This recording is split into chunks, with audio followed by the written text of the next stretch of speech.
My name is Jennifer, and I'm 38 years old. This Christmas, my family forced my 16-year-old daughter to spend the holiday completely alone in an empty house. I'm an ER nurse. On Christmas Eve, I was pulling a double shift, 16 hours straight in the emergency room, dealing with holiday accidents, heart attacks, you name it. My parents host Christmas dinner every single year, a huge family gathering, 20 plus people, aunts, uncles, cousins, the whole 9 yards. My daughter Emma was pumped. She'd bought presents for everyone, baked chocolate chip cookies from scratch, wore her brand new ugly Christmas sweater. I dropped her off at my folks' house at 4 p.m., right before my shift. Have a blast, sweetie. I'll pick you up tomorrow morning. Take tons of pictures for me, okay? She hugged me tight.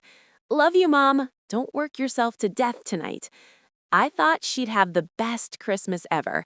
I was dead wrong.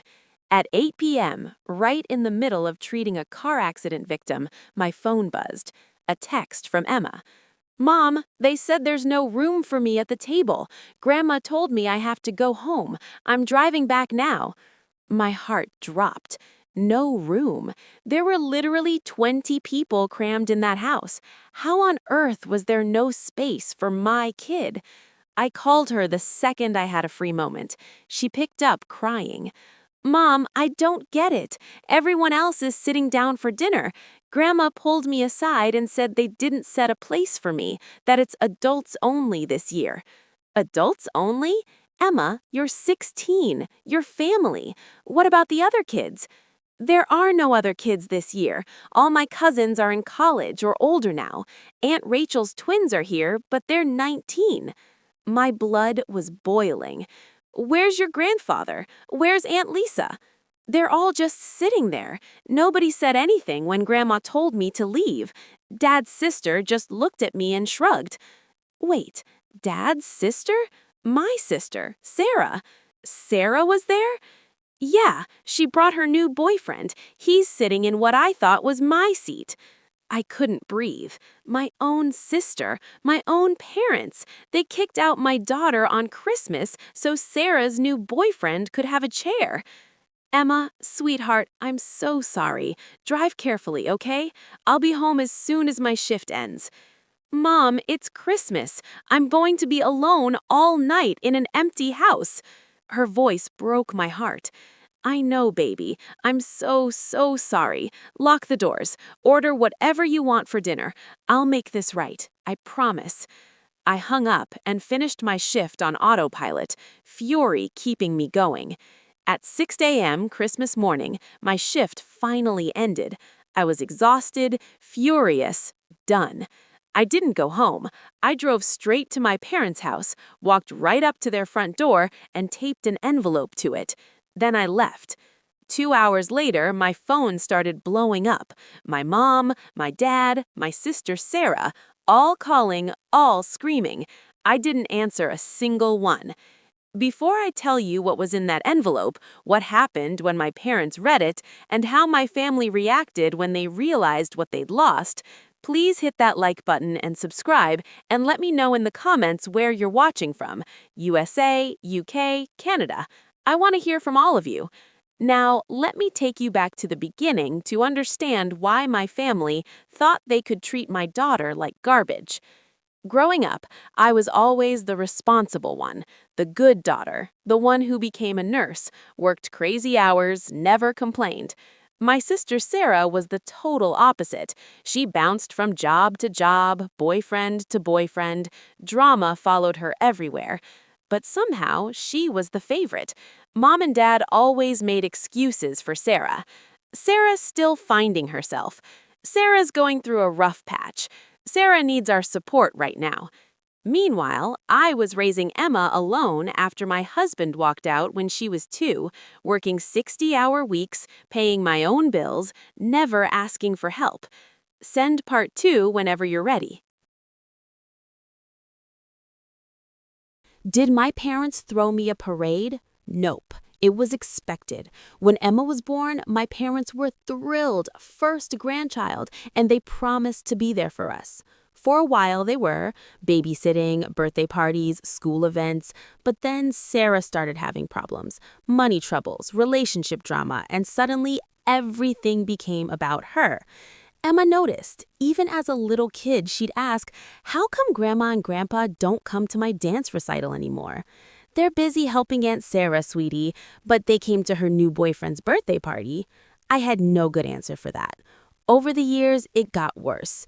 Emma would get overlooked, forgotten, pushed aside whenever Sarah needed attention.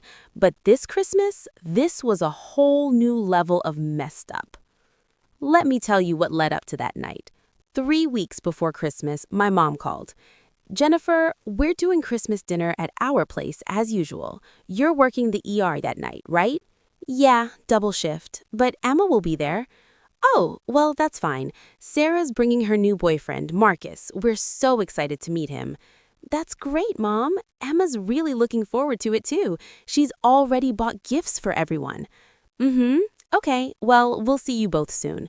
Something felt off about that conversation, but I shrugged it off. 2 days before Christmas, Sarah called me. "Hey, Jen, just a heads up. Mom and Dad are making Christmas dinner really fancy this year, like sit-down, formal dinner party vibes."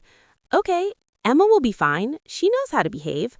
"I know, I just thought you should know it's going to be more of an adult thing this year." "Sarah, Emma's 16. She's practically an adult." Sure, I'm just saying. I should have seen the red flags, but I was drowning in holiday ER shifts. I didn't have time to decode Sarah's cryptic warnings.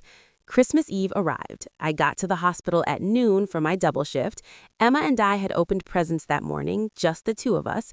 Hot chocolate, Christmas music. It was perfect. "I'm going to miss you tonight, Mom." "I know, baby, but you'll have fun with the family. Eat way too much turkey, play games with the cousins." "Most of my cousins aren't coming this year. It'll probably just be me, Aunt Sarah, and her new boyfriend." "Well, Grandma and Grandpa will be thrilled to have you there. Go have fun. Text me pictures." She smiled, grabbed her bag of presents, and off she went. I got to work. The ER was absolute chaos. Heart attacks, car crashes, kids who ate too much candy and got sick, the usual holiday mayhem. Around 8 p.m., things finally slowed down. I checked my phone during a break. That's when I saw Emma's text. "Mom, they said there's no room for me at the table. Grandma told me I have to go home. I'm driving back now." I read it 3 times. My brain couldn't process it. I called her immediately. "Emma, what happened?" She was crying so hard she could barely talk. "I got there at 5. Everyone was already here. Aunt Sarah introduced me to Marcus. He seemed nice. I helped Grandma set the table." "Okay, and then what?" "Then Grandma finished counting chairs. She looked at me and said, 'Oh, Emma, I'm so sorry, sweetheart. We miscounted. There's no extra seat for you. It's adults only tonight.'" She said, "What?" I thought she was joking, but she wasn't. She pointed to Marcus sitting at the table and said, "He's our guest. You'll understand when you're older." I was seeing red. Where was Grandpa during this? Just sitting there. He said, "And sorry, kiddo, maybe next year."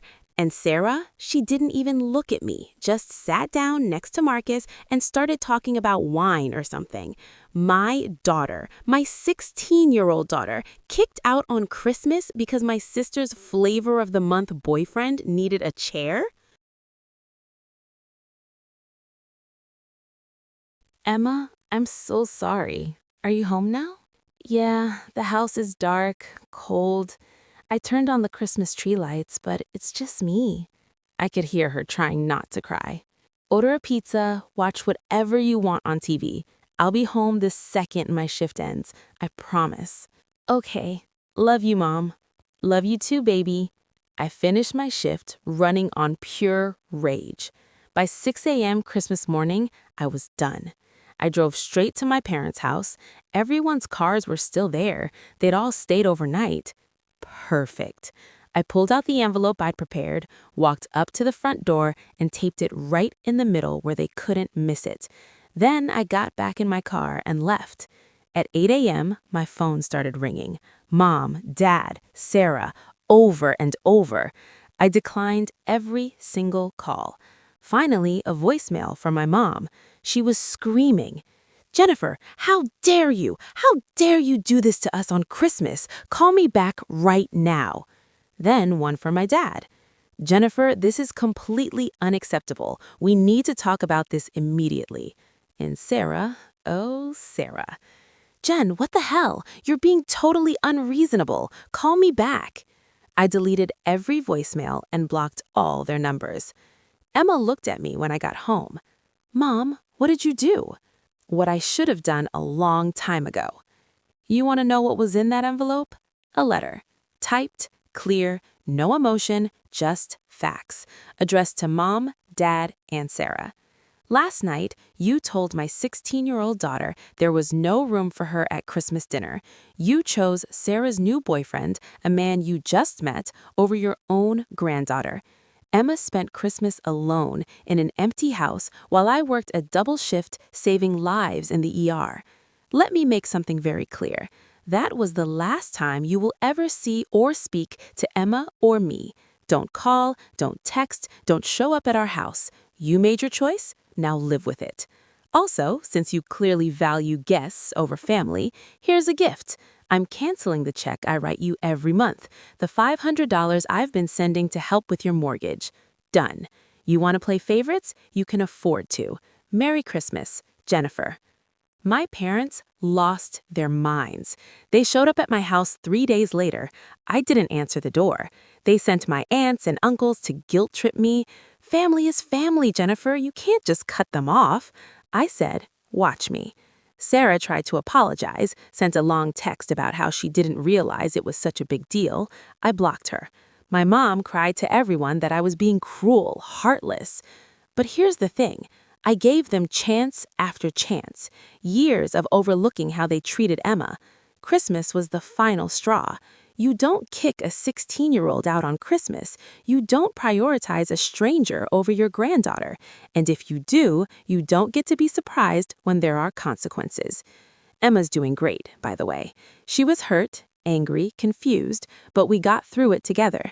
We started our own Christmas traditions, just the two of us. Sometimes her friends join. It's small, quiet, perfect. This year on Christmas Eve, Emma said something that made me tear up. "Mom, I'm glad it's just us. I don't need Grandma and Grandpa. I have you." "You'll always have me, baby. Always." My parents still try to reach out, birthdays, holidays, through other relatives. I don't respond.